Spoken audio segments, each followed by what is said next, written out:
غزہ سے متعلق چند باتیں پیش کرنی ہیں۔ آپ کو معلوم ہے غزہ کے حالات بہت زیادہ خراب ہو چکے ہیں، اور جو ویڈیوز آ رہی ہیں یہ بھی سوشل میڈیا ہے، تھوڑا بہت ایکٹیو ہے تو ہم تک خبریں پہنچ جاتی ہیں۔ اگر یہ ایکٹیو نہ ہوتا تو وہ تو ان بیچاروں پہ جو ظلم ہوتا ہے دنیا کو نظر بھی نہیں آتا وہ کیا ہو رہا ہے۔ اب اس میں جو بدترین ظلم ہو رہا ہے، لوگ کہتے ہیں کہ ہم آزاد ہیں اور ہم کچھ کر نہیں پا رہے۔ اصل بات یہ کہ آزاد صرف غزہ کے لوگ ہیں، ہم آزاد نہیں ہیں۔ آزاد اس کو نہیں کہتے کہ آپ کھا رہے ہوں، پی رہے ہوں، گھوم رہے ہوں۔ آزاد اس کو کہتے ہیں کہ آپ کی پالیسیاں آپ کی مرضی کی ہیں یا کسی اور کی مرضی کی ہیں۔ اس وقت ہمارے جتنے بھی حکمران ہیں اور جتنے ہمارے ممالک ہیں، بلکہ مسلمان اوور آل، ان کی مثال نبی صلی اللہ علیہ وسلم نے دی صحیح حدیث میں کہ تم سمندر کے جھاگ کی طرح ہوگے، یعنی کوانٹٹی میں بہت زیادہ، مگر جیسے سمندر کا جھاگ ہے نا، اس کی کوئی حیثیت نہیں ہوتی، وہ دور ہے یہ۔ اب ظاہر ہے جو بھی تھوڑا سا بھی درد دل رکھتے ہیں ان کے جذبات ہیں، اور بننے چاہیے جذبات ان ویڈیوز کو دیکھ کے کہ ہم کیا کریں، ہم کیا کریں۔ لوگ علماء سے بھی پوچھتے ہیں کیا کریں۔ حضرت مفتی تقی عثمانی صاحب کا بہت واضح فتویٰ ہے کہ جو جتنے قریب ہے اس پر اتنا ہی جہاد فرض ہے۔ ان میں سب سے پہلے تو ان کے جو قریبی ممالک ہیں وہ، نہیں تو پھر ان کے قریب، اسی طرح سے جہاد فرض عین ہوتا چلا جاتا ہے۔ لیکن انڈیویجولی انسان کیا کرے کہ آپ اکیلے طور پہ کہیں بھی جانے کی کوشش کریں گے، آپ کو بارڈر ہی کراس نہیں کرنے دیا جائے گا۔ آپ کی حکومت آپ کو بارڈر کراس کرنے دے گی، اگلا کنٹری آپ کو پکڑ لے گا۔ تو اس لیے جذبات میں کوئی الٹا سیدھا کام نہ کریں۔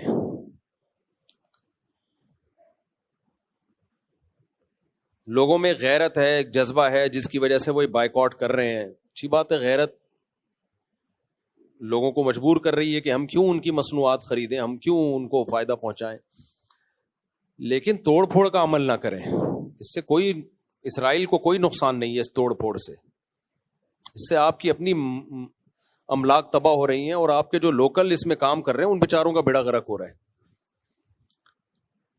تو یہ نہیں کہ ہم کچھ کر نہیں سکتے تو غلط کرنا شروع کر دیں۔ اب ایک آپ کو یاد ہوگا ماضی قریب میں یہ جو ہوتے ہیں نا، یہ ڈمپر، ان سے کچھ ایکسیڈنٹ ہوئے اور ان کی غلطی سے ہوئے، لوگوں نے پکڑ کے مارا کوٹا۔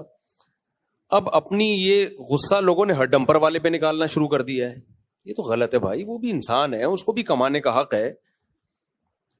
یہ تو نہیں کہ کوئی بھی ڈمپر والا گزرے گا۔ پھر فیک کچھ ایسی ویڈیوز بھی آ رہی ہیں جو اس میں غلط کمنٹس لوگوں کے ہوتے ہیں۔ اب ڈمپر کے سامنے بائک ہے، اس نے بائک اڑا دی، بائک پہ بندہ نہیں ہے، وہ اس کو روکنے کے لیے، کیونکہ روکیں گے اور جلائیں گے تو وہ تو بھاگے گا نا۔ پھر اس پہ ویڈیو یہ بنائی کہ دیکھو موٹر سائیکل والے کو کچل کے چلا گیا۔ میں نے جب وہ ویڈیو دیکھی میں بھی بہت حیران کہ یار یہ تو اس کو تو پکڑنا چاہیے تھا۔ بعد میں پتا چلا وہ اس کو روکنے کے لیے بائکیں، اسے راستہ بلاک کیا ہوا تھا اس کا،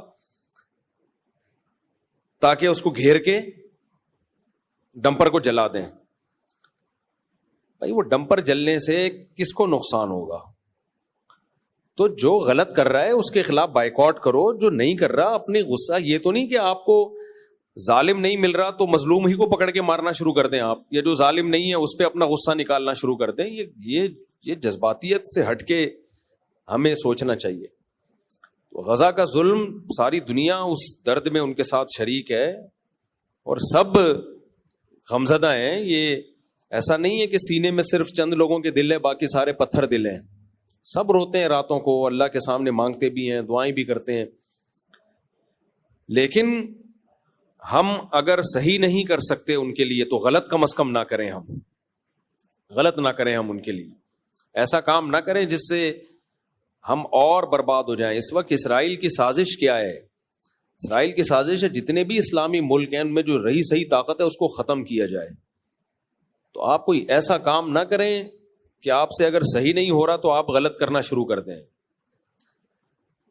میں نے بہت کوشش کی ہے ابھی ماضی قریب میں کہ کسی طرح ہم وہاں تک امداد پہنچائیں۔ تھوڑا بہت اللہ نے سینے میں ہمیں بھی دل دیا ہے۔ ہر شخص کا آپ کے دل میں، سینے میں زیادہ مضبوط دل ہوگا یا زیادہ رحم دل ہوگا، لیکن تھوڑا بہت تو ظاہر ہے ہم بھی مسلمان ہیں، انسان ہیں۔ تو میں نے کوشش کی کسی طرح ہم ان تک مدد پہنچائیں. میری تو ایک فاؤنڈیشن بھی بن چکی ہے, میں نے کلپ بھی ریکارڈ کروایا کہ بھائی کچھ نہیں کر سکتے تو جو زخمی ہیں, جو بھوکے ہیں, ان کو کھانا تو کھلائیں. ہم لوگ کہتے ہیں ہم کچھ نہیں کر سکتے تو پیسوں سے تعاون کر لیں ان کے ساتھ. تو میں نے بھیجی ہے بہت, الحمدللہ بہت جتنا ہم سے ہو سکا ہم نے ان کے لیے ان کی مدد بھیجی ہے, جتنا ہم سے ہو سکا. یہ سب لیگل وے میں کام ہوتا ہے, اللیگل کام ہم کر نہیں سکتے. اللیگل کام ایک دفعہ ہوتا ہے, اس کے بعد زندگی بھر کے لیے آپ کچھ بھی نہیں کر سکتے, پھر جیلیں ہو جاتی ہیں اور پابندیاں لگ جاتی ہیں. تو ایسا اللیگل کام آدمی کیسے کرے جو اس کے بعد کسی کام کے قابل ہی نہ رہے. تو لیگل وے میں ہی کام ہم کر سکتے ہیں, اس سے زیادہ ہمارے اندر استطاعت نہیں ہے. باقی دکھ میرے بھائی سب کو ہے, ہمیں بھی ہے, آپ کو بھی ہے, اور ہونا چاہیے. یہ ایمان کا آخری حصہ ہے کہ انسان کو دل میں تکلیف تو ہو. اور ایک بات, ان نا امیدی کی باتوں میں ایک امید کی بات. دیکھو اتنا سا علاقہ ہے اور کیا کچھ ظلم ان کے اوپر ہو رہا ہے, لیکن وہ ڈٹے ہوئے ہیں. میں نے جو جنگی امور کے ماہرین ہیں ان سے سنا ہے کہ کبھی بھی فضائی بمباری کر کے نہ کسی علاقے پہ قبضہ نہیں کیا جا سکتا. فضائی بمباری کر کے ہمیشہ اس کے لیے زمینی فورس چاہیے ہوتی ہے, جو آرمی چاہیے ہوتی ہے جو زمین پہ جائے. تو جہاں زمین کا معاملہ آتا ہے وہاں ان بدبختوں کو شکست ہوتی ہے. زمینی فورس کا جہاں, کیونکہ جو تیار ہے موت کے لیے اس پہ فتح ممکن نہیں ہے, اس کو نہیں فتح کیا جا سکتا. تو ایسا لگتا ہے کہ یہ معاملہ اب جائے گا تیسری جنگ کی طرف, جنگ عظیم کی طرف, تھرڈ ورلڈ وار کی طرف جائے گا یہ معاملہ. کیونکہ انہوں نے اگر دبنا ہوتا تو وہ بہت پہلے دب چکے ہوتے. وہ کہہ رہے مار دو بھائی, سب کو مار دو. تو یہ ہماری آزمائش ہے اللہ کی طرف سے کہ ہم کیا کر رہے ہیں ایسے موقع پہ. وہ تو جنگ جیت چکے ہیں. جیتنا کسے کہتے ہیں بھائی, ان کے بس میں جو تھا انہوں نے کر لیا ہے.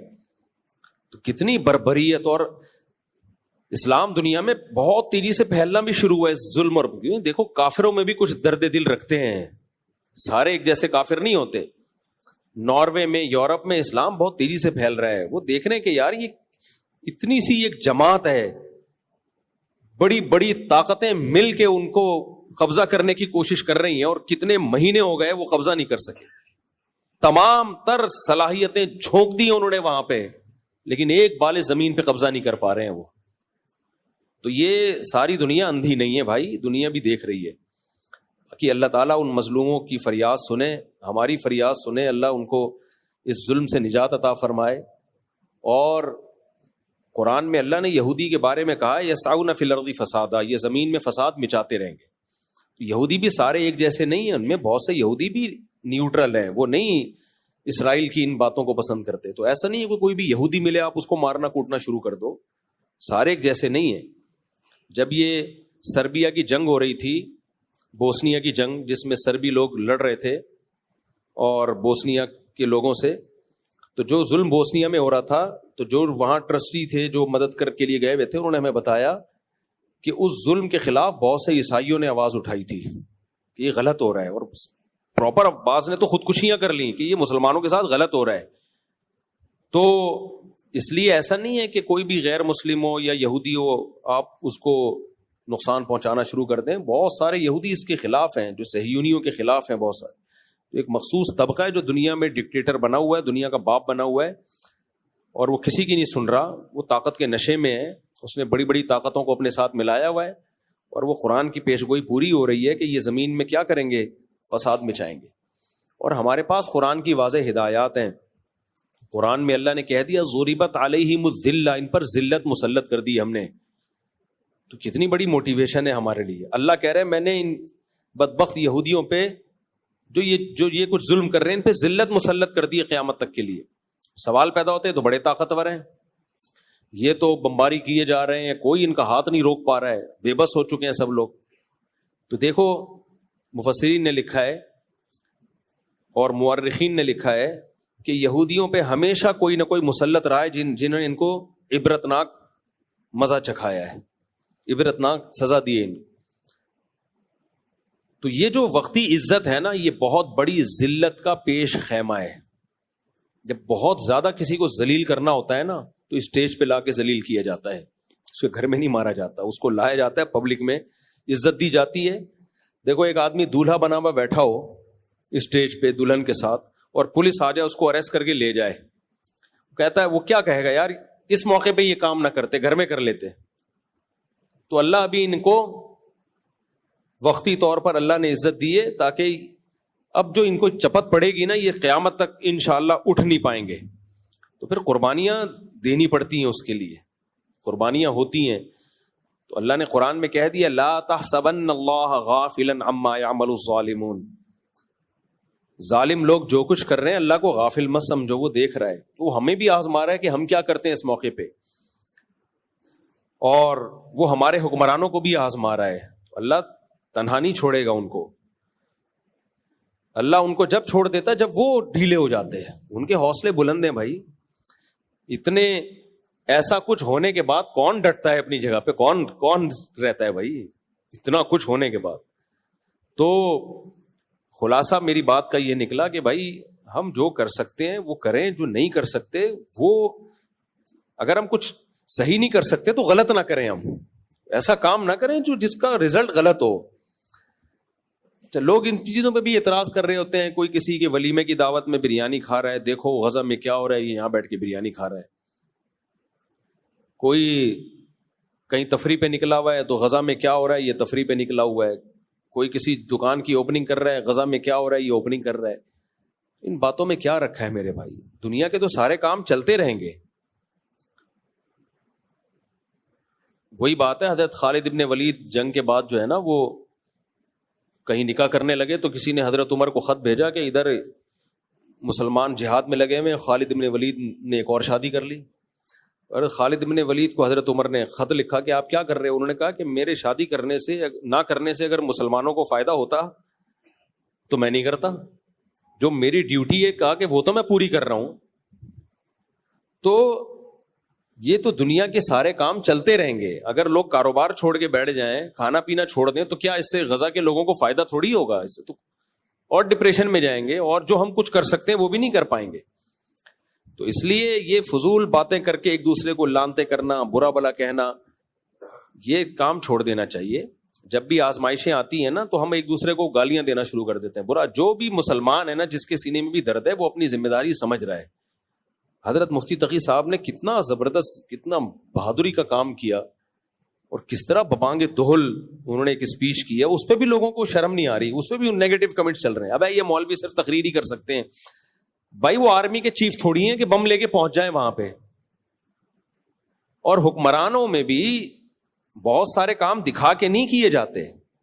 پاکستان کو جو کچھ کرنا چاہیے وہ نہیں کر رہا, لیکن اس کا یہ مطلب نہیں ہے کہ آپ یہ سمجھیں کہ کچھ بھی نہیں کر رہے. حکومتیں بہت کچھ اندر اندر کر رہی ہوتی ہیں, وہ بتاتی نہیں ہیں, وہ بتا سکتی نہیں ہے, کیونکہ اگر انہوں نے بتایا تو وہ کچھ نہیں کر پائیں گی جو ہو رہا ہے, وہ بھی نہیں ہو پائے گا.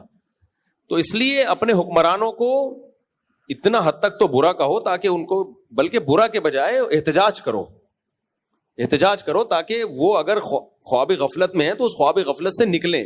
احتجاج کرنا چاہیے, ان کو فورس کرنا چاہیے. لیکن ہر وقت برا بلا کہنا, وہ کچھ نہیں کر رہا, بھائی وہ کر رہا ہوگا, آپ کو بتا کے نہیں کر رہا ہوگا, کیونکہ سب کو پتا ہے کہ آج غزہ کا نمبر ہے, کل ہمارا نمبر ہے. تو ایسا نہیں ہے کہ جیسا آپ سمجھ رہے ہو کہ کچھ بھی نہیں کر رہے, سب کچھ اپنے طور پر جو جس سے ہو سکتا ہے کر رہے ہیں. ہاں یہ ضرور ہے کہ جتنا ہونا چاہیے اتنا نہیں ہو رہا. تو اس کے لیے کہ اپنے حکمرانوں پہ آپ دباؤ ڈالو, احتجاج کرو سوشل میڈیا پہ, تاکہ ان کو پتا چلے ہم ایک زندہ قوم ہے, ہم غافل قوم نہیں ہے. لیکن ایک دوسرے کو لان تان کرنے میں, برا بلا کہنے میں ٹائم ضائع مت کرو, یہ غلط ہے.